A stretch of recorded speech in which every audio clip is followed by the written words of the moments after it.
Hi guys, so this is part two of the video. I guess I talked too much and I needed to do a second one. And we're back. Okay, so like I said last time, here's our data and you're going to calculate both percentage and frequency. For the next part, you're going to need to graph.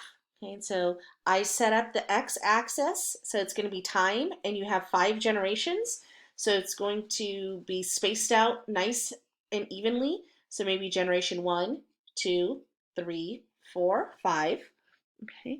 And then on the y-axis, it's allele frequency. It's going to start at 0 and it's going to go all the way to 1. So it's going to be 0.1, 0.2, 0.3, all the way to 1. Okay. I'm going to want a nice title. So bunnies, not a good title. I need something more descriptive. Okay.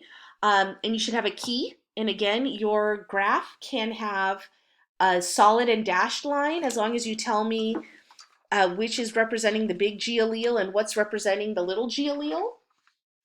And you are going to be graphing frequency. Okay, so it's the big G frequency and the little g frequency. And you should see a correlation between the two numbers. Okay. Next, you're going to answer all the discussion questions. Okay. And to upload, you can either scan this and put it into Google Classroom, or you can take a picture and upload it to Google Classroom. Okay, so thanks, and I think we're done. Say bye. Bye.